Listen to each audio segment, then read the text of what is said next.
Greetings. This is Hog from Rough Justice. You are now listening to the fully authorised Rough Justice episode of the No Name Music Cast.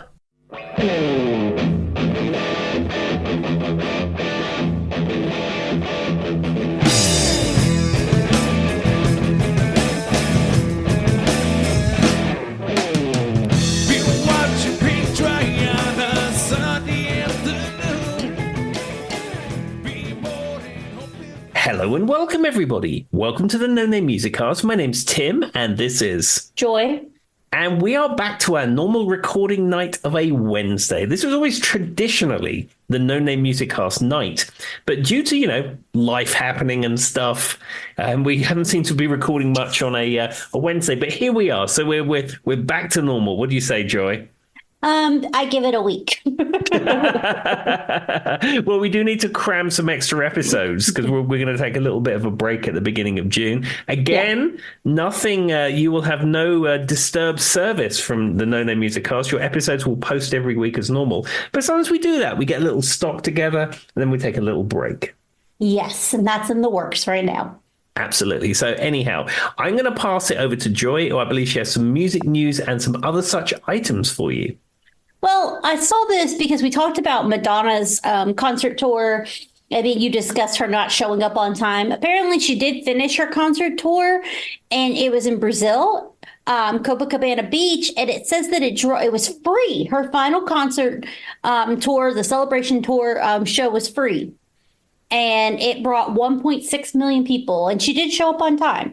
And they said that the fire station was actually there, and it was hosing people down periodically to keep them cool because it was so hot. Well, one thing I do know about Copacabana is music and passion is always in fashion. So, I mean, I could see why however million people would want to come and see Madonna there. Yep. I mean, it literally, she's wearing a gold-colored top and a black cape. Very in style for Madonna, so it matches the fashion and music. But yeah, they said that, could you a free concert and it's Madonna? Like, what are the chances? Exactly. But there's having that many people there. I know they have repeaters and screens and stuff like that. But where is your sort of sense of community that you get in a live concert when there's literally over 1 million people there? Your guess is good as mine. And they were saying that some of these people have been camping for hours on end, days on end to get their spot. But a lot of the richer or more well-off people actually use boats and came in and they watched from the boats. So they had their own little private area on boats because it was right on the beach. Interesting. Yeah. If there was a free Madonna concert in Roanoke with potentially hundreds of thousands of people, I would probably go to it. But I don't know, the sheer amount of people of that, even for me, would probably put me off. Well, the only time I've ever been in Madonna's presence was at the Women's March when she spoke in Washington, D.C., and I could hear her, but I couldn't see her. And there was probably about that many people who went to the Women's March, and I couldn't move, and it was terrible. And someone tried to knock me over, and no one could breathe. And there were celebrities shouting on stage, and no one knew what was happening. So maybe I might skip it. That was the last time I was within Madonna's reach. Last time you shared the same space. Breathing room. Yeah, breathing room, sort of. Yes. And there was a lot of people there. I want to see how many women were at the U.S. Women's March, just for perspective, because that was terrible. Mm-hmm. Oh, a little bit. They said basically about up to 5 million worldwide, but in the United States, it's only about 300,000 up to 600,000. So about 500,000. Yeah, so there was over twice what you experienced then. That's too much. I don't think I could do it because that was terrible. And I'm claustrophobic, Tim, so that doesn't work. No, I think an event like that, Madonna or otherwise, is not necessarily for you. But with that being said, I just want to make this recommendation. If anybody has HBO Max, there's a show. It's called How It Really Happened. And they go through and they discuss like celebrities, musicians, TV, true crime, and everything in between, piece to piece, like actual, you know what I mean? They make like an actual timeline and break it down how it actually happened. And right before we were watching this, I was watching the one about how Prince died. And even though I kind of I was there, I watched the news, I remember distinctly when this happened, all this kind of stuff. There's so many pieces about it I didn't know. And so the show lays it out really well. So if you're interested in learning about that and a chronological, very well put together, highly recommend the show How It Really Happened on HBO Max. Interesting. It's terribly tragic with Prince. And I just got the sense that it could have been avoided. That was what I got too. So basically, I didn't finish the episode. I put it on pause to come up here and record. But basically, he was on a helicopter. They used Narcan to revive him. So at that point, they had to have known it was an opiate overdose, right? They knew that at that point because they knew to use Narcan. And so they brought him back to life. And then they said they had him in the hospital for about 3 hours and he chose to leave on his own. He just got up and left. And when he went home, you know how he's a very private person. There was nobody sitting in bed watching with him bedside. But the weird thing is apparently, and I didn't know this, a girl actually filmed him the next morning riding a bicycle after that happened. And he was claiming he had Don Lemon do the press release, but he was claiming, he had the flu and he had to cancel his concerts, but they knew enough to give him Narcan, so they knew it was opiates.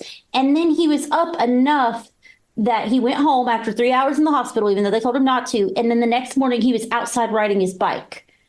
And that's where I left it. But there's just so many weird little pieces. Yeah, I think that's the problem with you get people sort of rich like that, when influenced like that, is no one can tell them. They don't have anyone in their life who can sort of just to pull them aside and say, look, shake them, sort it out, Mr. Prince, Mr. Rogers Nelson. But also, if you're that rich and you want to leave the hospital that bad, I'm sure you could pay for a home health nurse or doctor or somebody to be there with you. Do you know what I mean, Tim? Yeah, I'm sure Prince had that money. A lot of wealthy people have their own private doctors who are available to come around the house at any time. Yeah. And so that's what I don't get is, even if you wanted to leave the hospital, which I understand, that's probably really hard when you're a celebrity and everybody's looking at you and, you're worried about people seeing you going in and out of the hospital and it's an overdose. I get wanting to leave, but I feel like he needed somebody to shake him and be at least have a doctor at your house with you. Exactly. I mean, but then again, you have the other flip side of the coin with Michael Jackson, who had his own private doctor, and that didn't end well. Yeah, that's true too. I would not suggest Michael Jackson doctor. Didn't he end up going to jail? I think so.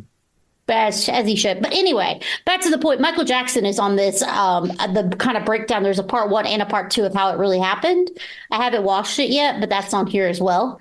But yeah, if you're super into that, or you like learning about musicians and different, Whitney Houston's on here, and then there's stuff like Heath Ledger and JFK and that kind of thing. Yep. Interesting. Well, there you go. Well, let's say that's a good recommendation there on HBO Max. Yes, and we are not sponsored unless they want to sponsor us, and then just give me a call.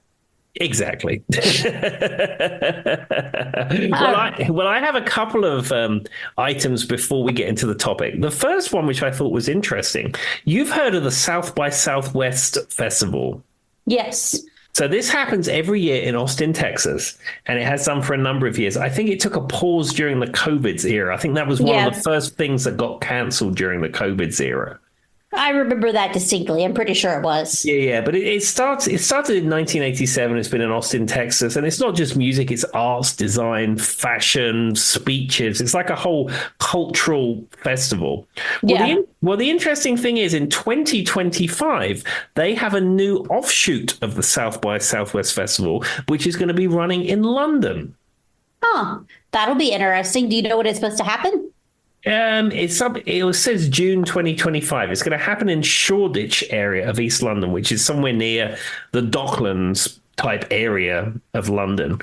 And it's going to be pretty much the same kind of idea as the Austin one, but it'll be like the London version of it. I just thought it was interesting that they decided to take a offshoot because it's always been in Austin, Texas. Well, for our friends in England, there's some more music options for you. Yep.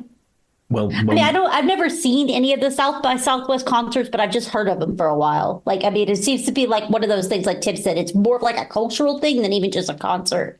But anyway. Yeah, I mean, it's the sort of thing they always talk about in NPR, if that's any indication. Fair enough. Well, there's a kind of an introduction to it for our England friends. All right, what you got next? Okay, so this was another just a little interesting article that I stumbled across, and this is about our friend Mr. Slash. And he was had an interview recently, and he was talking about what kind of rock bands that he's currently listening to. I may have looked at this whenever I was looking at music news. I kind of know what you're talking about. Yeah, so he has a blues album, a solo blues album coming out soon called Orgy of the Damned. And it's got some blues covers, some original blues music, and he's got to collaborate with some other blues musicians that he's really into. But, you know, he's out promoting that, and they were asking what he was listening to. But it was just interesting to know what Mr. Slash is listening to. So he really liked the most recent AC/DC album, Power Up. He liked the new Queens of the Stone Age album. And he has a lot of nice things to say about the new Metallica record. It's not, it was a year old at this point, but 72 Seasons, the most recent Metallica album, which actually I really enjoyed. I think it's their best work in a long time. And he's also listening to the 2022 Megadeth album, The Sick and the Dying and the Dead. He said he has that one the most on repeat at the moment. Those are all very Slash answers. I think that's very on brand for him. Yeah, and he said that Dirty Honey was one of his favorite newer acts as well. Well, there we go. I don't know much about Dirty Honey, but now I'm curious to see if it fits the rest of the Slash brand. But there we are. So so if you ever wondered, if you was ever curious, if you ever woke up in the middle of the night and I thought, I wonder what Slash is listening to. Now you know he's listening to all the sort of stuff that I would listen to. He's listening to exactly what I think he would be listening to. Basically. Exactly. I mean, I like all that stuff too, but before we recorded tonight, I was listening to Alison Moyet. Well, there you go. You know, you got to like a little bit of everything, Tim. Exactly. And an interesting poll, Joy. What was the last thing you listened to? Jennifer Lopez. Well, I mean, it's fine. I'm not. This is a judgment-free zone, as you know. I know, it's just funny because we were talking about how her credibility has taken a hit last episode, but I was listening to some of her early 2000 stuff. Okay, so this week it is my topic, and I thought this is a topic that is pretty much overdue. Now, Joy and I have been doing this podcast for 4 years now, or thereabouts, 176 episodes or something like that. And all the way through our tenure as a podcast, I've referenced bands that I've been in, and particularly songs I've played in bands that I've been in. So I thought one thing would be good to do is have a Rough Justice episode. Definitely overdue. Definitely the band you've spoken of the most, I think, in your musical tenure. Yeah, I mean, I would say Rough Justice, out of all the bands I've ever played in, Rough Justice is by far my favorite band. And that's mostly because Hogg was in that band. Not only is he a great singer, he's just an incredibly funny, energetic, entertaining person to be around. And to get to perform on a stage with him, with his banter and his presence that he brings to a gig, is just an honor. And they know I've played in so many bands before Rough Justice and after, but nothing has ever been as good as that. Well, there you go, Paul. If you're listening, that was Tim's ode to you. Absolutely. And I recently sent him some stuff in the post. So there we are. It all comes full circle. But just to give you a little bit of history of Rough Justice, the band was formed in 1994, and it was originally called Rusty Nuts.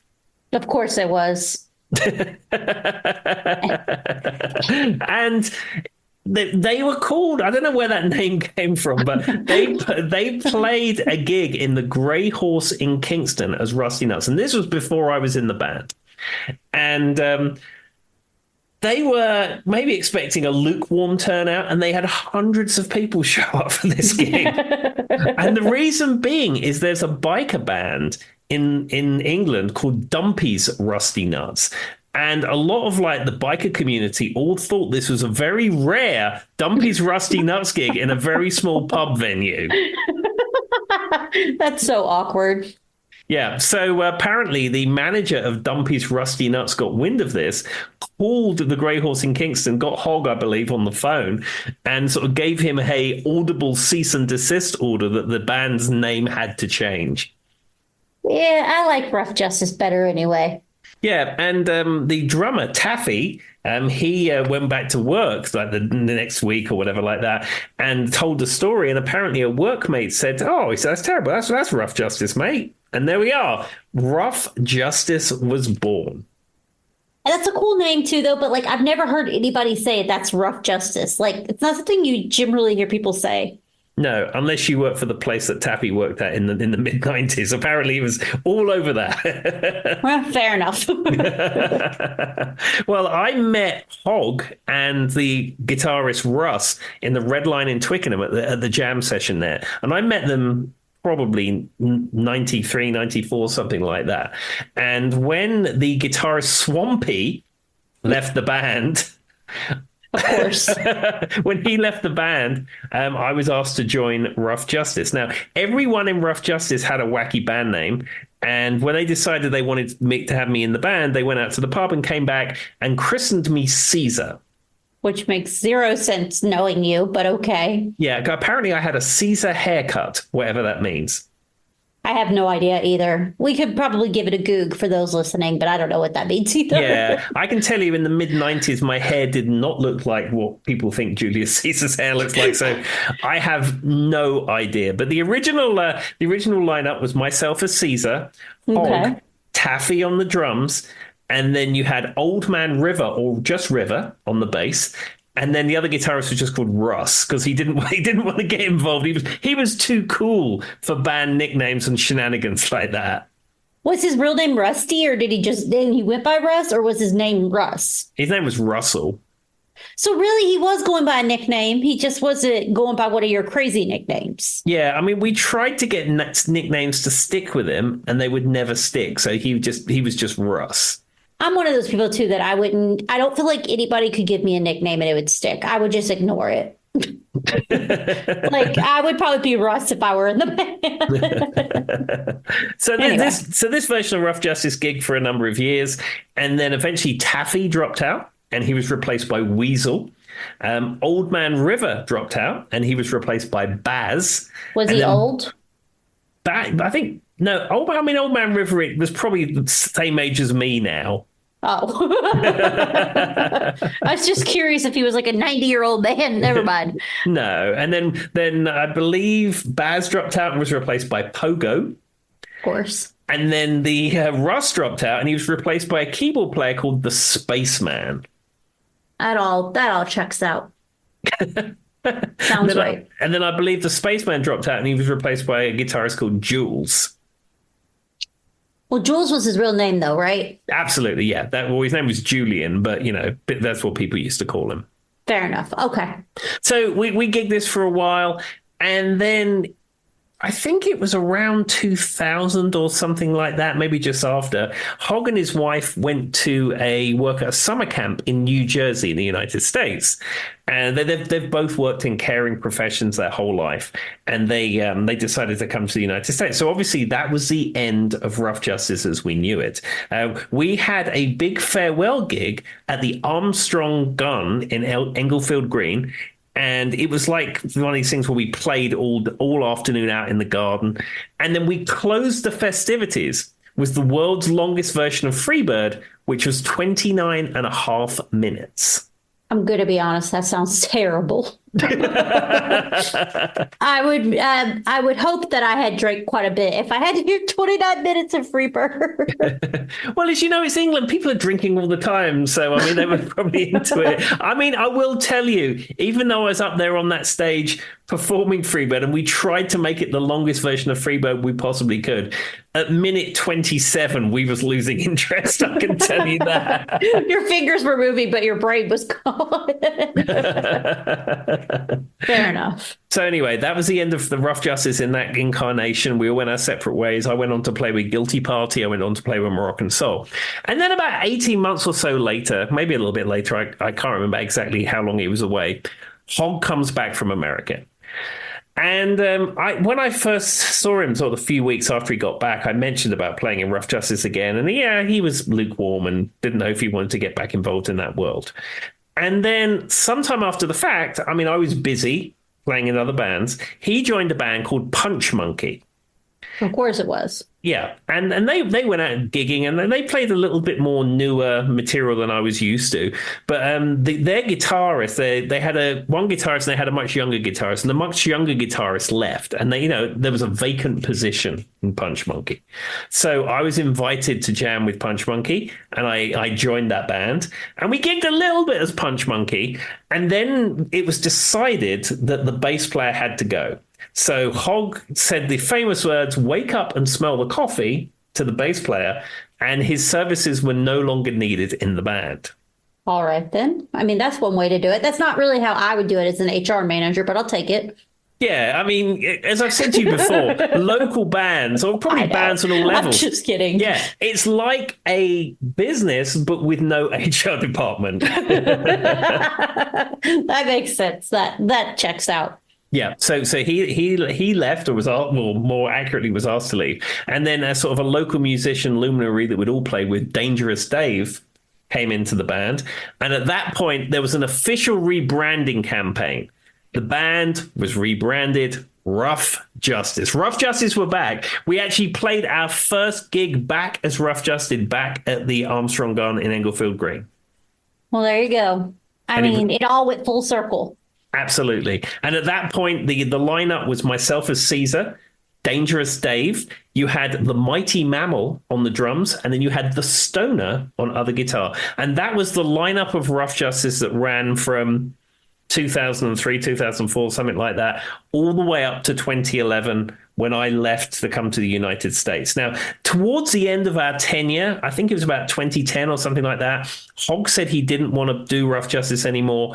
For a while, we went out as Rough Justice Unplugged, just as a duo. And, we had, as all great rock bands do, we had a number of farewell gigs and then played more gigs after the fact because, And then said you would never play again and so on and so forth. Yeah, we played a farewell gig, and then like 3 months later, someone says, "Oh, do you want to come to the Camp Hill Club and do a gig with Replicant?" And we're like, "Yeah, all right then." And there was a lot of that kind of stuff going on. But at the very end of my tenure in the United Kingdom, I had a big farewell gig in February 2011. And originally, all I wanted was a Rough Justice gig. I'd said to everybody, I said, I don't necessarily want a cast of characters and everyone coming out and lots of bands playing. I'd just like to play a Rough Justice gig, and that'd be my statement, and then I move on. But of course, people wanted to come and see me, and people wanted to play, and then it ended up being like a music festival type thing, which is fine. It was really nice. All the people that came out, I really appreciate that. It was good to play with all those folks one more time, and it was good to see all those nice people that came out to see me. But I said, I wanted it to be Rough Justice there, but I did get my Rough Justice because we closed it out, and then we closed it out with Freebird. It wasn't like the 30-minute version, but we closed it out with that. And then you went to KFC, right? Well, that's a guilty party Lee Aaron band thing, because if you step back a bit, maybe I need to do a guilty party episode. But when you was in the guilty party, if you knew that you was on the outs, they would take you to the KFC in Yateley, buy you a bucket of chicken, and while you was chomping in your chicken, tell you that your services were no longer required. So one was just wake up and smell the coffee, and the other one took you to KFC. This is you guys go hard over there with your band breakups. So anyhow, that's just like a quick synopsis of the world of Rough Justice. I do still consider myself a member of Rough Justice because, I mean, our mission statement, we just want to rock. And then we have our secondary mission statement as we always have been, and we always will be Rough Justice. The Hogg always says at gigs. I mean, I said I haven't actually played with Rough Justice on a stage since 2011. We put the band back together virtually over the lockdown. And then we recorded Freebird, most famously. We recreated Freebird doing it virtually. The old guitarist, the Stoner, he was able to record himself playing, and then I won video and audio, and then I was able to play parts together with that, and then I put it all together. And if you look at it, there's a few kooky edits on it because I'm still learning how to do it. But we are trading licks virtually on a screen on the other side of the Atlantic, and the fact that piece came together, I was very proud of. I've seen that one. That one was one of Tim's height of the COVID videos when we were all stuck at home and everybody was staring at your screens. I will say though, so were you guys doing it to like a click track or anything, or did you just let the first guy record and then you kind of built on that?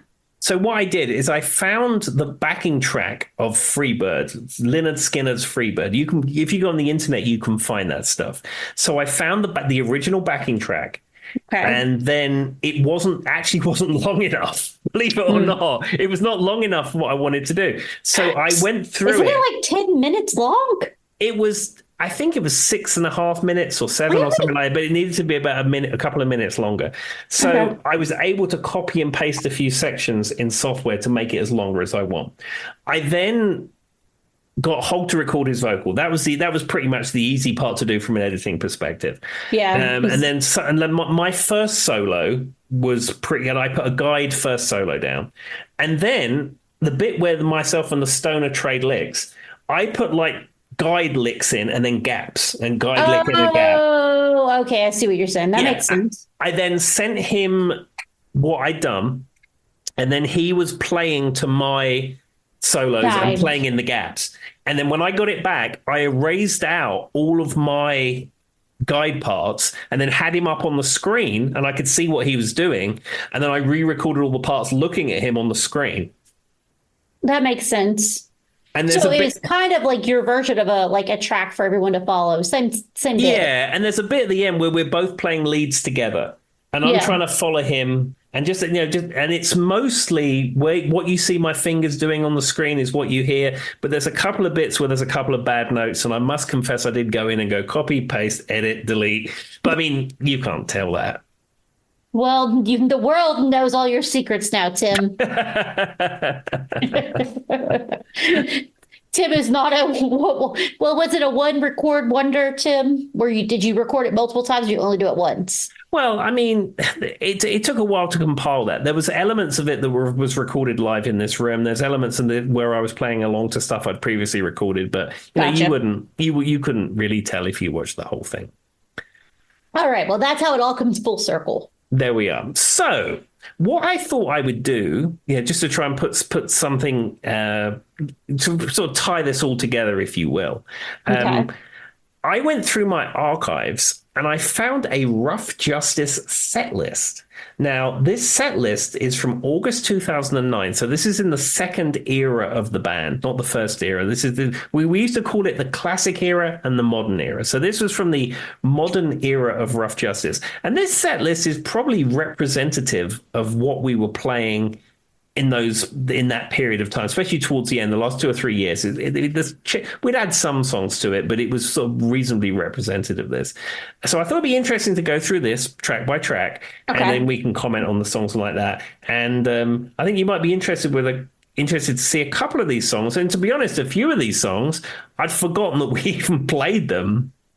Well, and another news, I just hit my knee and that really hurt. So just so everybody knows now. we don't need any more injuries. Ow. I banged my table with my knee. Anyway, all right, let's just get on to the music. Okay. So, from the Rising Sun in Slough, a pub which is no longer there, unfortunately, from August 2009, you would have been there at 9 o'clock when the gig started, or 9:30 or whenever it was. I hope you mean at night. Yeah, of course. Okay, I don't know. The UK goes hard with their pubs. Anyway, all right. So 9 o'clock, we're rolling up. Okay, so your opening for this gig would be Blink.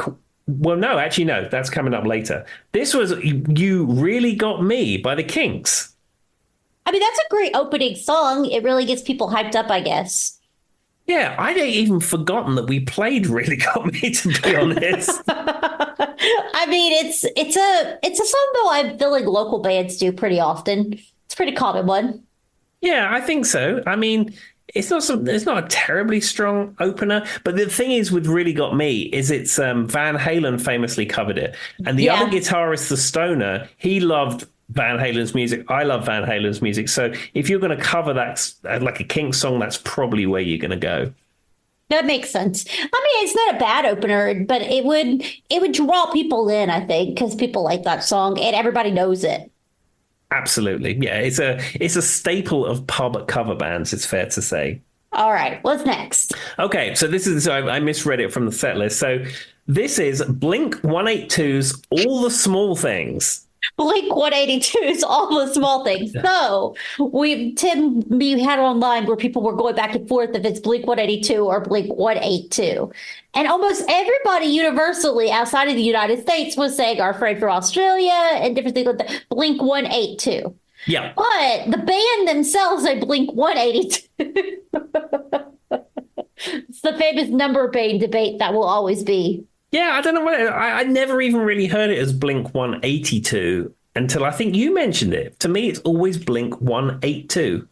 Yeah, you were talking about it on your numbers episode, and then we put it online, and people were, this is back when the Twitter still existed, and people were saying outside of the United States, you guys generally said 182, but in the United States, and when you ask the band members, they say 182, because it's like if you're saying 182. But you don't say 100, you say 182. So I don't know. Yeah, Blink 182. That's what we say. There you go. That's a very interesting. I mean, all the small things, once again, was very on brand for this time. What'd you say, 2009? 2009, that's correct. Yeah, that makes sense. And everybody knows this song. Yeah, and it was every pub cover band was playing it. One thing I used to like about this song, at the very end of the song, where it goes, say it so, take the bum, bum. There's like a very hard kind of stabs in towards the end of it. Myself and the stoner used to walk out into the front of the band, in front of Hog, and do what we'd call the stoner stomp, where we would stomp our feet in time to the music. I mean, it does go in on and on. I mean, there is kind of like a little hard. I'm trying to think of where saying it, so I will not go. I'm going to have to go back and listen now and see if I can pick up where you're talking about, Tim, because I mean, I've heard that song about 1,000,000 times. Yeah, I think I have a video of the stoner stomp. If I remember, I'll post it up somewhere. I mean, that would be fun, though. Exactly. All right, what's our next song? Okay, so the next one, this is one that came in, I think, towards the end of our tenure. It certainly wasn't a song that we ever played in the classic era of Rough Justice. And this is Billy Idol's Rebel Yell. I mean, I feel like, so I have a story about this. I remember this song I used to have a math teacher. She was an Algebra 2 teacher in high school. I was probably 16 years old for reference in America. That's about where I was. And she would do, on Fridays, we'd do music trivia. And it was this Rebel Yell played. And I was the only person who answered. And she was like shocked because she said she plays that like almost every year. And there's only like one or two students who ever get it. And it's weird to me because I felt like that song was everywhere. But I guess it was just old for high school students or something. I don't know. Yeah, I mean, it's an 80s classic. I mean, it's sort of 81, 82 or something like that. It's very early 80s music. But it's a very radio fonter. Like, if you're going to hear a song from, you know what I mean? If you're going to hear a song from Billy Idol, guess what you're going to hear on the radio? Exactly. I was surprised how often it does get played on US rock radio for that very short period of time when I would put it on. You know, you get a rental car before I lived here and you'd put like WROV on and it's like every third song is Rebel Yell. It's true. But it's a good song. And people probably loved it if you're playing it at a pub. Yeah, people enjoy it. And again, that was a staple of sort of rock cover bands as well. Fair enough. All right, what's next? Okay, well, you know, Rough Justice was famous for playing AC/DC songs. This was one of the things that we famously would do. And try to set fire to buildings when you do it. But anyway. Well, I mean, you know, pyrotechnics and stuff. I mean, I think we could do 10 hours semantics. Yeah, we could do 10 hours of podcasts of Rough Justice shenanigans. But I think we've covered some of that stuff in this podcast already. It's just funny because that's what I always think of now when you say we played AC/DC songs. All right, what's the song? This is Highway to Hell. Well, once again, you guys have really upbeat, like know how to get a pub. And these are all just, what's interesting though to me though, Tim, is, you know how you talk about in America, how like a lot of the bands are more Southern rock. You're right. These aren't exactly what you would hear probably a pub, like a bar band here playing in early 2000. No, I mean, I would say most of the songs that we played were not necessarily way out there because a lot of other bands were playing that sort of stuff. And one thing I found is that when I was playing in these bands, you'd end up playing the same song in three different bands. Like I could play some of the other songs we're going to get to on the set list. I'd play them in Rough Justice, Moroccan Soul, and Guilty Party all at the same time. And then you do a fill-in gig for Red Rocket, and oh look, the songs on their set list too. So really, you only needed to know how to play about 15 songs to be a local musician in the early 2000s. It's good. It does seem like that, yes. It depends on if you're in America or the UK, which 15, but it's pretty synonymous. Exactly. All right, what's next? Okay, so this is one that was added towards the end of the Rough Justice tenure, if you will. And this is Paul McCartney's Live and Let Die. Oh, I don't know why, but I wasn't expecting a Paul McCartney song. Or I figured if it was going to be on there, it might be like Band on the Run. Yeah, well, Hogg loves Paul McCartney. He always has loved Paul McCartney. And, you know, he'd always say this is Macca's best 2 minutes ever or something like that. But, I mean, that was a great, fun song to play because we probably played more of the Guns N' Roses version than the I was going to say, was it more of the GNR version? Yeah. It was. But, I mean, you know, in our soul, we were playing Paul McCartney. In your soul. I mean, great song, probably gets everyone hyped. Most people know the words to it. Exactly. I mean, we started strong. I mean, you know, I think about now in the band I'm in at the moment, how we build the set list and try and go up and go down and stuff. But this is just like bam, bam, right bam, in your bam, face. Bam. Every single song is just.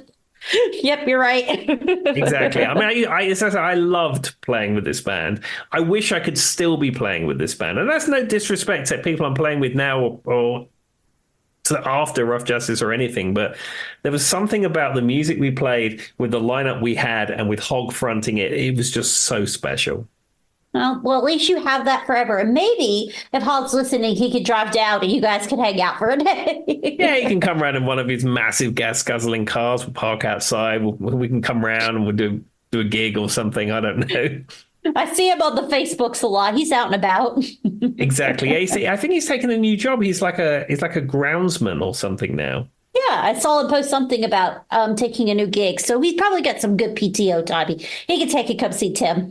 Exactly. Well, I saw him a few years ago. I met him in Washington, D.C. because he came here for a trip. When I was in New York, he's like, you should have told me. We could have met up. Because remember, I went live on Zoom and he was in there. Exactly. Well, here we go. All right. Well, let's go to the next one. So this is Whitesnake's Here I Go Again. Another one that just like slaps you in the face. It's a song of, did you guys do like jam band entrances or did you tend to stop the song and start a new song or did you have like little pieces between it? Like how did you guys kind of have yours structured? Well, we didn't do any medleys really. It was like you play the song, you did the beginning, middle, and end, and you end the song, and then Hogg would talk up a bit and talk some of his Hogg banter, and then you'd be into the next song. Yeah, we wasn't like one of these sort of medley type operations. Well, I've seen some because these are very distinct songs too. Like it might be hard to go from Live and Let Die straight into, you know what I mean? Like the next song. But I have seen some local bands where they do like the little kind of interludes and the person talks over it and then you've got like the song leading into the next song too. Yeah, this had a haphazard beauty about it, if you will. When you heard setting things on fire, running off with signs or anything like that. I still remember the sign story too. All right, what's the next song? Is it another one that's going to slap someone in the face? Like your songs are 100%. This is a twofer. Oh. This is We Will Rock You, followed by We Are the Champions. Wow, I probably could have predicted that. Like, you guys' like set list is all really up here. So I'm guessing your concerts were intense, to be honest. Yeah, I mean, people used to love it. I mean, we were lucky. We had a pretty good following. Mm-hmm. And people would come out and love this stuff, and I mean, it was fun to play. Some of the songs, like "We Are the Champions," we had to work out the arrangement because it had piano in it. So I used to play the piano part on guitar, and then the stoner would play some of the other parts, and it was just a fun gig to do. It really was a fun gig to do. I could imagine it would keep your energy up. Like, because when you play the same set list multiple times in a row, it can get boring, but this seems like this would keep your energy up. Absolutely. Hog used to do the set list. I mean, we used to mix it up a little bit. I mean, in the band I'm in now, we tend to be a little bit more varied with our set list. But this was, I wouldn't say almost the same every time, but, it was roughly the same idea every time. Fair enough. All right, what's next? Is there something else that's going to attack people? Well, this one, we're almost coming up to close the first set. Okay. And this is Reef and Place Your Hands. Is that even a band that you're aware of? No. What is this? Is it just like a rock band from the 80s, or what are we talking here? Well, Reef were like a rootsy rock band from the 90s. And Place Your Hands was probably the song that you would have heard of theirs, maybe. Maybe they didn't really do anything in the United States, but they were reasonably popular in England at the time. Mm-hmm. And I enjoyed this song. Interestingly, the album this comes from, Replenish, was the first album I ever bought on the internet, because I bought it from secondspin.com when I first got my computer, hearing that you could buy cheap CDs on the internet. Found the US site secondspin.com and then ordered it and then had it shipped. And of course, I think it ended up costing more than if I'd have bought it brand new by the time we factored all in. But it has a very special place in my heart. Fair enough. I mean, that's kind of cool, though, that specifically, because I want to say the first two CDs I ever owned, which I didn't order them on the internet, but I want to say it was probably the Selena, and I got a bunch for Christmas. Selena, Christina Aguilera, Britney Spears, and then that Sabrina the Teenage Witch album, I would say. But the first, they were all very women powered. That explains a lot about me. But those are probably the first 4 albums I ever owned. And then I went down a major, like I've told you, AC/DC thing where I had to own every AC/DC album. So I took like a complete 360. And that also explains a lot about me, too. Well, I mean, from Sabrina to AC/DC.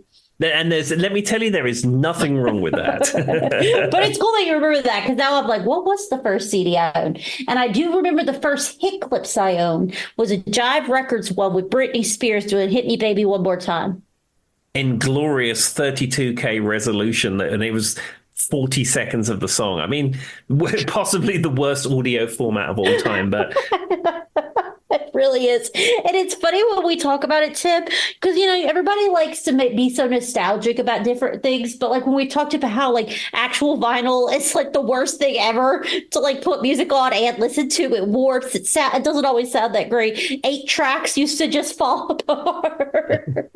But like people love to speak of them so nostalgic. Well, that's the thing. When you have the compact disc, they're more or less indestructible, and it is uncompressed 44.1 kilohertz audio, Redbook standard.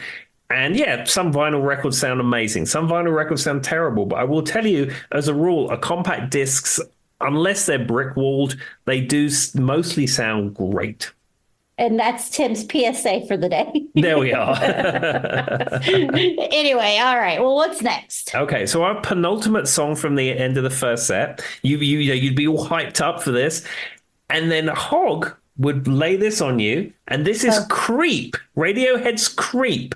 Of course, which explains why Tim knew that so well when I asked him to record a version with me. But I mean, Hog has a wonderful voice. I bet because he's got a very strong voice. I've heard even when he speaks, like just even his speaking voice is so wonderful. I bet he sounds great singing this song. Absolutely. I mean, he has power in his voice that is hard to describe how good it is. He's got the power, he's got the range, and, he's got that presence, even outside of his singing skills, just the sheer presence of him on a stage. It's like it's literally the complete package.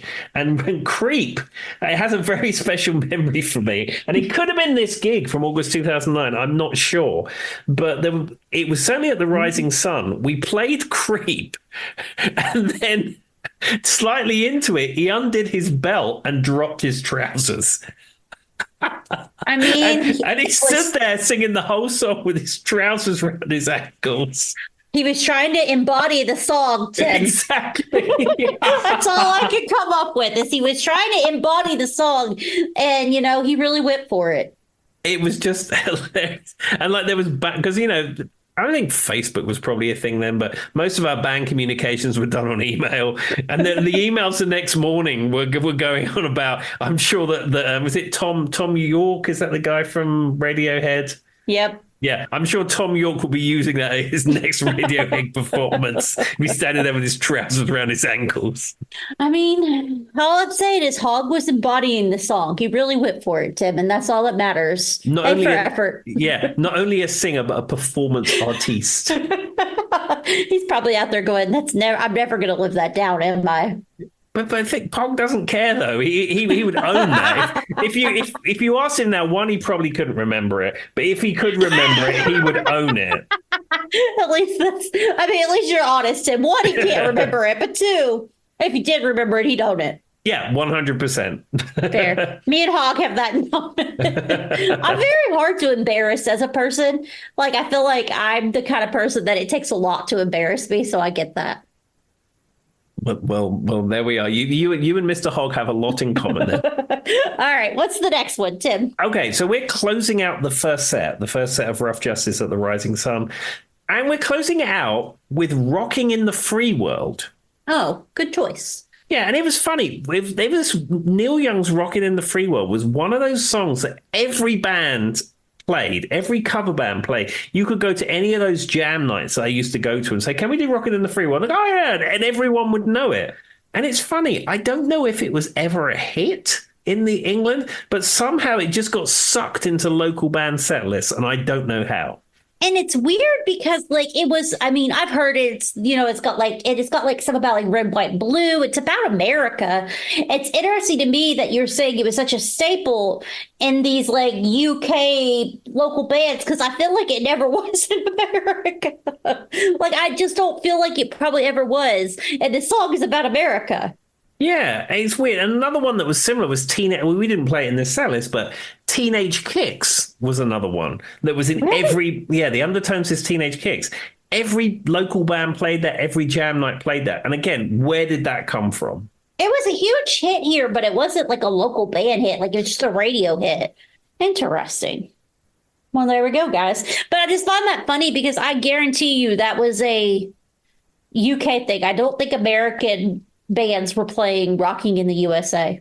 No, Rocking in the Free Rocking World. in the Free World. USA, guys. Free World, USA, same thing. Exactly. But you know what I mean? That's it. Like, I just don't think they were.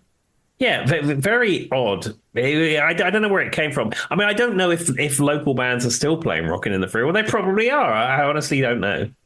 I don't know, but you can get your styrofoam boxes from the ozone layer. Apparently so. That's where they're kept.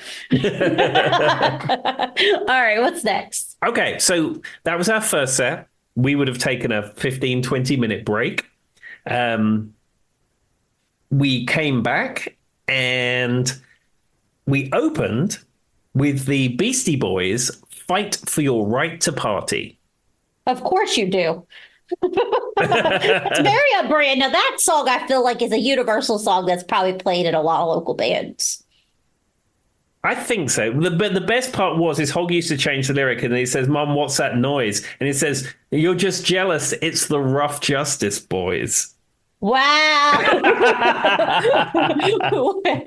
it up a notch there. Well, you know that song is actually supposed to be making fun of party culture. Like the Beastie Boys say, it was supposed to be used ironically, but it never was. No, and I believe it's Kerry King from Slayer plays the guitar solo on it. I mean, and it has a quirky video and all that kind of stuff. But I mean, this was a song that I actually played when I first moved here and I was in a band. We actually still did Fight for Your Right for Party. We did it in a different key, but it was funny that it went from Rough Justice to a US band and they were still both playing the same song. Like I said, I can hear this song being played probably in the US quite a bit, but I just think it's funny whenever the Beastie Boys talk about it and they're like, oh, we were saying that ironically. And I'm like, it really didn't come off that way.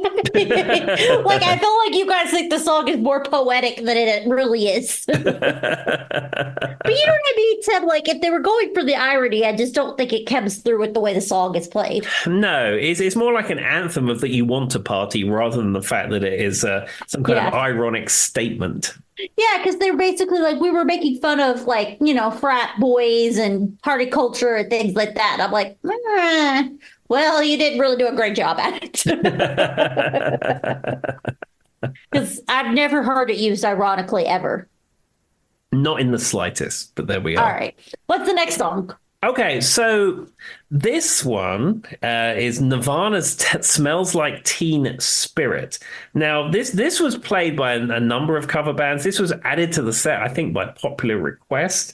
The funny thing is, the other guitarist, Mike Stoner, couldn't stand Kurt Cobain in particular.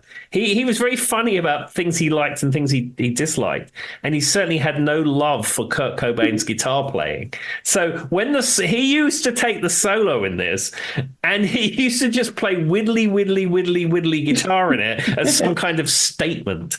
Him and the Beastie Boys need to hang out. Apparently. I mean, to be fair, I'm not a big Nirvana person. I never have been. I mean, I know Smells Like Teen Spirit. I've heard it 1,000 times. I've seen the video with the cheerleaders. You know what I mean? And they're in the high school. But Yeah. I could see it easily. This probably is a song I think in the 90s, maybe early 2000s would have been played in local bands in America too. I would imagine so. I would imagine a lot of rock bands are probably still playing it because it's got to the point where it's a classic song and a classic album, I believe. Yeah, but I could go without ever hearing it again if I'm being completely honest. Yeah, I'm not too burned out on it because I was never too much of a Nirvana fan, so it's not something I would put on just because. But I mean, yeah, I can see that if you listen to that kind of radio channel that have on Sirius or Lithium or whatever it is, they probably play every 5 songs on there. Well, yeah, it's the 7th song in rotation, duh, Tim. Well, of course. Wrong. There's 7, not 5. But that, and then it goes to Muse and Black Hole Sun or something. There we are. And then you're straight back into Smells Like Teen Spirit. You forgot, what's the one? Oh, what's the one about where he's in the corner? Oh my gosh, my brain just went blank. There was another one I was going to make a joke about, but it's gone, guys. You can figure it out. There's about 37 songs that fit the bill. He's probably Losing My Religion, I would imagine. Yeah, that's exactly what I was thinking. You nailed it. I was trying to think of Losing My Religion. I was like, yeah, and then it goes straight into Losing My Religion. Tim knew exactly what I was going for. Good job, there we Tim. are. Joey, 167 episodes later, we are connected. Well, Can think your like, thoughts. Yeah, it's true. And those are the songs that I can listen to and I really like, but I have to listen to in like short spots. If you maybe listen to that Lithium radio station, I would probably actually jump out the car window. I can believe that. 5 minutes of Lithium is all you need. Then don't listen to it for a few months because they're just going to play the same thing in a loop. Anyway, what's the next song? Okay, well, again, we are full on. Rough Justice is full on. This is not a ballad band. Not at all. And we're playing Enter Sandman, Metallica. Good Lord. You guys just went, let me think of every major song that every band would know. You just went in for it. But you're right. I bet it made for a very iconic like show and people probably loved it. Yeah, as I said, the gigs were full on. We used to play. Probably in the early days of the band, we played a lot more kind of biker gigs. Towards the end of the band, we played a few as well. And this kind of set list always went over very well in those kind of situations. But even in just like pubs and stuff, you play with Rough Justice and people would come out to see it and people would love it. I mean, this could still be a set list you play today, honestly. Yeah, I mean, you could put together a rock band here, and I think almost all of this you could play. Maybe not Place Your Hands, and there's maybe a couple of others here that might not go down so well, but generally 70% of it could easily be replicated today and people would have fun. Absolutely. And if anyone wants to put together a classic rock band in the New River Valley area and play this set list, I am available. We just need to take out that Reef song and just put in a Journey song for good measure and you'll fit right in. Yeah, put Wheel in the Sky in there. It'll be perfect. Or what is the one, Old Crow Medicine Show? There you go, Tim. Yeah, I don't think Wagon Wheel would fit in the set very well. It would be a change up, but people do like that song in America. Tim says he hates it. They do, and no one in England's ever heard of it, but Well, I can't stand Darius Rucker attempting to sing it. I don't know why it was that song. So Wagon Wheel and then Brandy, You're a Fine Girl. And trying to think of like the songs that like Dancing in the Moonlight. For some reason, those three songs, maybe Kung Fu Fighting Tim and She's My Cherry Pie. Like you put those five songs together, and that's like 70% of what a DJ in America plays on like general public. Yeah, because that Dancing in the Moonlight, there was a cover of that, Top Loader. Mm-hmm. And so then they played that and the original as well. Yeah. And then there was a guy, a UK more modern artist. I don't know if you know his name or whatever, but he did a version of it too. So it researched again. And then Brown Eyed Girl, of course, is always up there too. Yeah, 100%. There you go. Those are if you're going to join Tim in a local band in the New River Valley, just mix his playlist with those songs and you'll be golden. Exactly. Even though I'd rather be playing this set list. Fair. All right. What's that? Okay. So we are going completely full on. We're in top gear now. We've had Teen Spirit, Sandman. And what do we play next? Ace of Spades. There's not a moment to breathe in this. Like, it's a good thing Hawk has a strong voice because that comes in hard. Hey, suspect after everything else he just said. Yeah, I mean, when you have someone like Hog in the band with the power that he has in his voice, you're not going to go through and play a load of acoustic ballads. You're going to take advantage of somebody who can pull this stuff off night after night with that kind of sheer power. So this is why you do this. Motorhead comes in hard right there. But no, I mean, it's perfect for his voice, though. It's just kind of funny because I'm just like, he's like, got to be up here the entire time you guys are performing. Yeah, and of course he changed the lyrics because there's a bit that says, "Don't forget the Joker" just before the solo. He said, "Don't forget the stoner." Of course he did. Hog's very smart with his lyrical changes, I'll let you know. Absolutely. And if he ever forgets the lyrics, he just makes them up, and that's fine by me.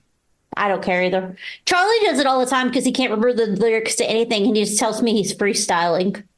That's what he says. Freestyling. He has his own interpretation, Joy. That's what it is. I just hate, though. I hate it. I've said it many times. When he looks at me and goes, "What song is this?" And I'm like, "What?" And he goes, and then he makes the same noise again as if, like, instead of like continuing or giving me lyrics or anything else, Tim, he just says the same thing over and over again, hoping that I'm going to get it from that. Yeah, that's my own personal problem. Charles, if you're listening, I don't know what you're singing. I don't. He's being free. He's enjoying life. He's enjoying music. He's just being free with his art, man. And the scary part is half the time I end up getting after like 7 times I hear it. I'm like, "You're talking about blah, blah, blah." The other day it was an Alanis Morissette. He kept humming at me and he couldn't figure out what it was. But anyway, all right. What's next after he screams Ace of Spades at you? Well, this is funny. These are 2 songs. Well, certainly the first one, I don't have any recollection of playing this with Rough Justice. The second one I do. But we must have. This is on the set list. And I went through my emails, and which is where I pulled this out of, where, the band was having discussions and someone said, "Hey, this is the set list for Saturday. What do you think?" And it was like, "Yeah, we'll do that." So I know that we must have performed these, and I don't remember it. But this is like, it takes a slight rock and roll diversion where it's Great Balls of Fire into Shaking All Over. That is a very big turn. Yeah, I remember playing Shaking All Over with Rough Justice because that's something we used to play with Frequency. Yeah. And in fact, we played a VW Woodstock with Frequency, and we had to learn some sort of period accurate songs, that and a little help from my friends and some other stuff, sort of Woodstock era songs. Yeah. And the Who played Shaking All Over at Woodstock, which is why we played that one. And I think sort of by osmosis, it ended up in the Rough Justice set because I knew how to play it. But certainly Great Balls of Fire, I don't have any recollection of playing that.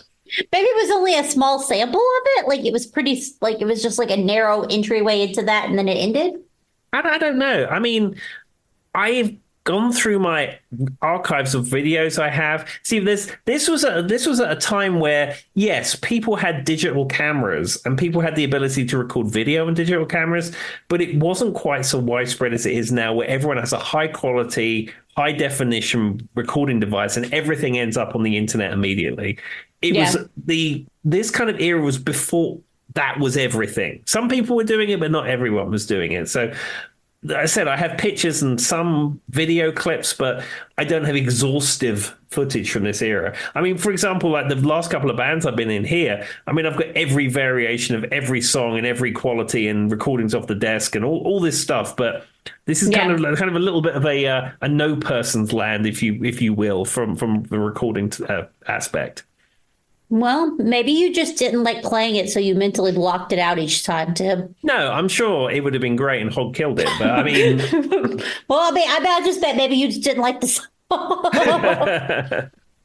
Weird. Isn't it weird, though, whenever someone tells you something and that you know it happened, but you have zero recollection of it, and you're like, why don't I remember that at all?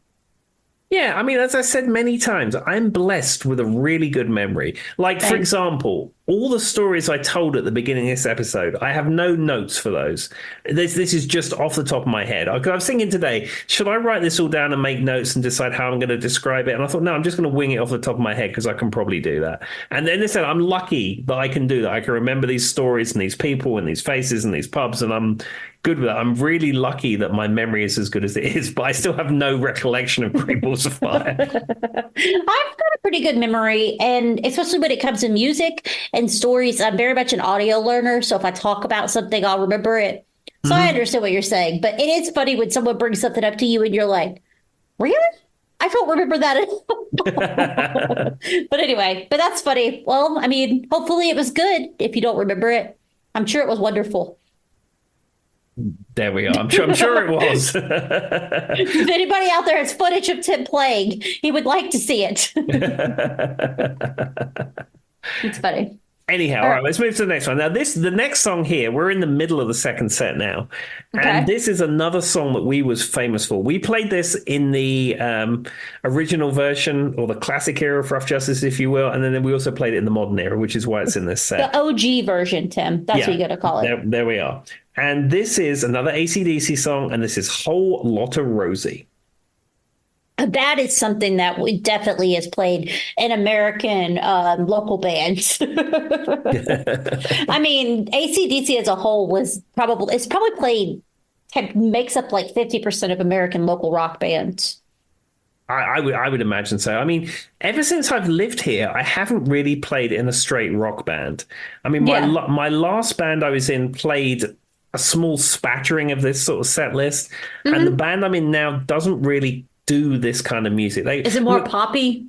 Well, the band I'm in right now, we do some country songs, some southern rock, a tiny bit of classic rock. And then we used to do kind of like jam bandy, Grateful Dead type stuff, but we've had some personnel changes in the last year, and some of that stuff has sort of fallen off a little bit. The thing is I think round here, a band that just plays this stuff wouldn't get as many gigs as the kind of stuff that I'm playing. You got to have like the southern country, like we were talking about, wagon wheel kind of stuff. That makes sense. You have to have that stuff. I feel like Whole Lotta Rosie, though, fits into the southern rock side of things. I think so. And again, WROV, the Rock of Virginia, plays it every fourth song, so everyone's going to know a Whole Lotta Rosie.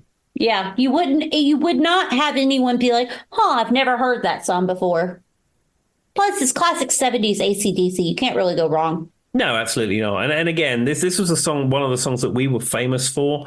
And, myself and the other guitarist, the Stoner, we used to trade off the down-a-ladder-ladum, down-a-ladder-ladum, all that stuff going on. Absolutely fantastic. Well, there you go. I mean, if you have to pick one, I think this is a good song to be famous for, Tim. Exactly. Okay. Well, let's move on to the next pair of songs. Now, again, these next two songs were really treated as a pair. This is the Who medley, but by medley, it's like we played one song and then we just played another one straight after it. But it was always called the Who medley. So we would open with Pinball Wizard, and then close the Who medley with Won't Get Fooled Again. And I've actually forgot to mention earlier on in the episode, during the lockdown period, myself and Hog recorded the Who medley, and there's actually a video up on YouTube of us doing that. And it was much better quality than some of the other videos I've made to that point. I was learning how to do editing and things like that. And the original drummer, the Mighty Mammal, actually appears in that video. He doesn't drum on it, but he gives a couple of like voice drops in it that he done sitting in his car outside work. And it is so funny. I'm gonna have to go give it a listen. I don't remember that one, and I've seen most of your videos, but I will say Pinball Wizard by The Who is just a fantastic song in general. I don't care if it's their version, if it's the Elton John version, if it's the Glee version. I love this song. Yeah, Pinball Wizard is a great song, and there's been so many versions over the year. I like the Elton John version from Tommy. I think that's probably my favorite version. I agree with you. I think that's the one that I hear the most. And I think Elton John just has that fun, almost like it's like intense and like telling you the story voice that works so well for this song. I mean, I'm not to insult The Who, but I do think Elton John's version's better. Yeah, I mean, Pete Townsend writes great songs that have been interpreted by lots of different people. But yeah, the original is iconic. But I mean, the version from the Tommy soundtrack is by far the definitive article, apart from the Rough Justice version if you was in The Rising Sun in August 2009. Of course. I mean, we can't forget that version, Tim. Can't forget it. Absolutely not. All right, where are we going next? Well, this one, I remember doing this with Rough Justice, and this was a funny one to stick almost at the very end of the second set. Oh, Lord. This is I'm a Believer, the Monkees song. It takes a turn. You're going from, I mean, you were at Metallica, AC/DC, and Queen, and now you're a Believer. But who doesn't know this song? That's true. And the thing is, you get to that point in the night, you're almost at the end of the evening. And as you know, people in England do like to drink. And I'm sure a lot of them have imbibed, a copious amount of alcohol. And then you throw I'm a Believer in and everybody knows it. And there was everybody's singing it. Yeah, there's a very famous cover version by Vic Reeves. I don't know if you've ever heard that. Mm-hmm. And he goes, I'm there, he tells, boom, boom, boom, oi, at the beginning. And everyone done that because they know that's the version. I don't know, it just got people going. See, we're very different because when I think I'm a Believer, I mean, I know it's the Monkees, but I always think the Smash Mouth version, and I think it's Shrek. Yeah, I'm familiar with that version too. That's what comes to my mind. It's just funny when I hear you say that because that's where your brain goes, and then my brain goes Shrek. Did you ever watch Shrek, Tim? No, I've been to the Shrek 4D experience at Universal Studios Hollywood. Oh, look at you, Tim. I would be curious. What do you know? Okay, let's do one of your movie analysis. What do you think Shrek is about, or what do you know Shrek is about, Tim? There is a green man called Shrek. And that is all I know. So he's an ogre who lives in a swamp. And a bunch of these animals come and try to take over his swamp because they all get sent there by Lord Farquaad. So he goes to Lord Farquaad, and Lord Farquaad's like, dude, all they're got to live there now. They've been banished. And he's like, no, I want them gone. And he's like, well, go get the princess in the tower. And he's like, okay, deal. So then he goes and gets the princess in the tower, and then he brings her back. It's a whole thing. Prince Charming is mad because he was supposed to get the princess, and Shrek got the princess. I have no idea. As I said, I sat through a Shrek 4D experience at Universal Studios. I didn't glean that information from that 15 minutes in that theater. And he's an ogre, Tim. Shrek is an ogre. There's a line in where he's like, I'm like an onion. Ogres are like onions. They have layers. Anyway, all right. Not that this is the Shrek podcast. I was just curious to know what Tim thought Shrek was about. No idea. All right. It's basically supposed to be like a modern day version of a fairy tale with ogres. There we are, but it's a cartoon. But it's a cartoon, correct. Ogres aren't real, Tim, so yes, it's a cartoon. I mean, maybe they were at one point, but they're definitely not real now. All right. Well, I'm glad we've cleared that up because our listeners, we're worried. I wouldn't want them going away. They left the episode. They're like, was Shrek a real story? Shrek based on like a real story. All right. Back to the music. I've hit my desk like 7 times the last 5 minutes laughing. Okay. Well, we're down to the last 2 songs in the set. So the penultimate song, this is actually Oasis, Don't Look Back in Anger. I don't know why, but that's not what I was expecting. Well, the thing is about that song, it's one of those kind of drunken pub songs where it goes, so Sally can wait, and people are swinging and swaying, and it's a big sing along type song that you're going to do just before you close the set out. I mean, that makes sense. It's probably, and Oasis is obviously popular in the UK, but I didn't think about that. That's so sadly, now that you said that, that makes sense. Yeah. But And everybody's got their lighter out. yeah, we made a demo with Rough Justice. We didn't record the whole songs. We recorded like a minute of like 10 songs, and we used that as a demo when we was trying to get gigs. And one of the songs we had on there actually was Don't Look Back in Anger. I remember that. I do have a very brief snippet recording of that. Well, there you go. So we can actually prove that this was an official song. Tim has physical proof, everybody. Absolutely. I think I might even have a live recording of it somewhere, possibly. Fair enough. All right. What's next? Well, how else do you close out a Rough Justice gig? There's only one way that you can close a Rough Justice gig out. I believe by law. I believe there's a London Borough bylaw that states if you're playing in Rough Justice and you're closing out a gig, you have to close out with Freebird. I feel like I just so. I mean, it makes sense based off the rest of the show that that's how you guys would end it. But I always thought the Freebird obsession was more of I hate to say this, I thought it was more of an American thing, but I guess it's a universal thing. No, I mean, in the early classic era of Rough Justice, Freebird used to sometimes just appear in the middle of the set, and then at some point we worked out that was the big show closer. And there was a few gigs we did where we didn't play Freebird. If the gig wasn't going too well or it wasn't terribly well attended, or we played a Friday and a Saturday, we might save Freebird just to do for the Saturday gig. But on the whole, I would say 95% of Rough Justice gigs closed with Freebird. And people used to love it. I said, myself and the other guitarist, the Stoner, we would walk out into the audience and we would play, they'd trade off the solos. And then there was a bit that we developed in the middle where we'd play Smoke on the Water, actually in the middle of the song. And then it would come down, and it would come down, and then we'd trade licks backwards and forwards. And then we also developed a thing in this era of Rough Justice where we do an instrument swap, where myself and the Stoner would swap guitars. So like both of us normally would play a Music Man Axis guitar, which is the same kind of guitar I play to this day. And the Stoner had a couple of Axis guitars as well. So I would have a red one and he would have a Sunburst one, or I'd have a sparkly one and he would have a yellow one. And then we would swap them. But the problem was at one point he got a red Music Man Axis, and the red Music Man Axis is my favorite one. So we took a guitar swap and it didn't look any different. That would be about right. People are like, why are they doing that in the audience? And then we developed another swap where the bass player, Dangerous Dave, he would go and play the guitar and I would play bass. We do many of this swap variations. To be fair, I stole that idea from a UK band called the Hamsters, but no one needs to know that. The Hamsters are listening right now, Tim, and they're like, that dude from that band, we knew it.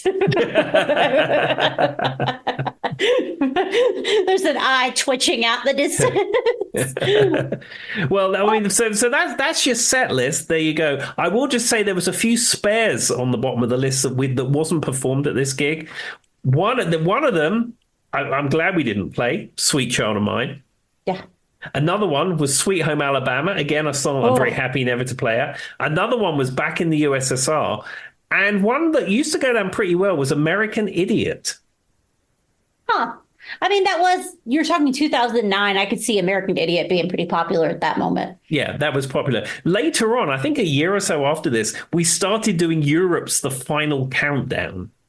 I mean, that fits in with everything that this playlist was, because it's about the volume of this playlist and speed is about 1,000 times 10. So the Final Countdown works. Yeah. And the Stoner worked out all the synth parts and the solos and everything. And he did such a great job with that. And it was such a joy to play the Final Countdown with him. And in fact, I do have a video of us playing the Final Countdown from O'Neill's in Woking. And it's great.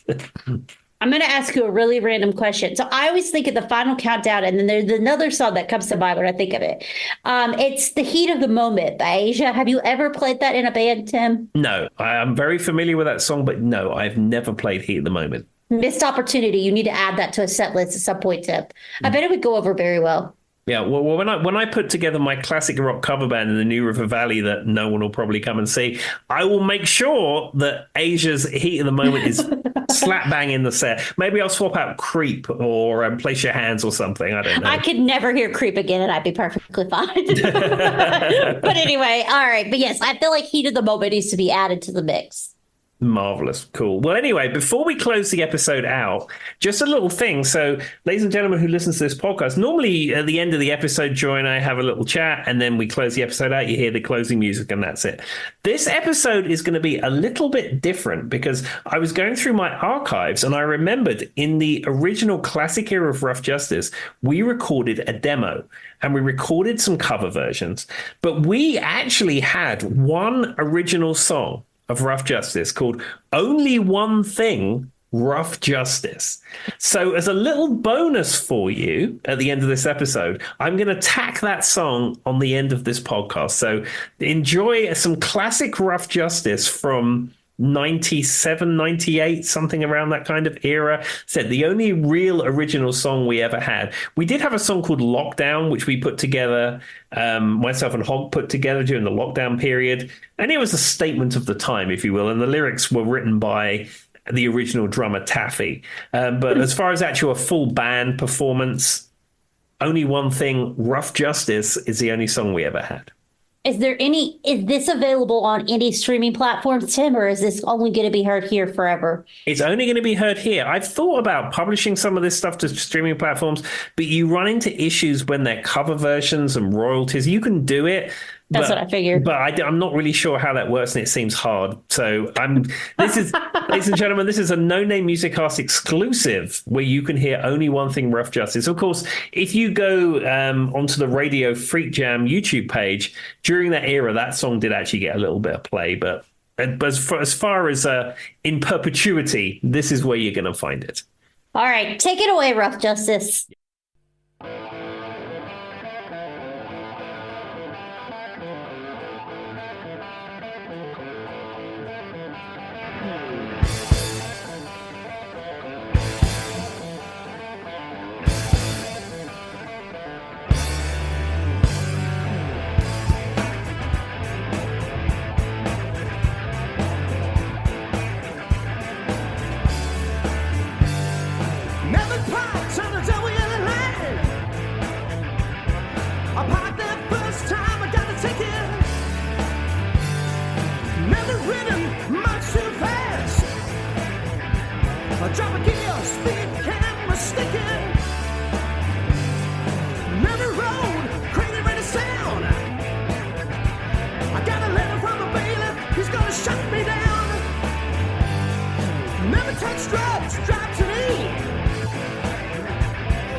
Everywhere I try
It's gotta be one thing. It's gotta be one thing. It's gotta be one thing. It's gotta be one thing.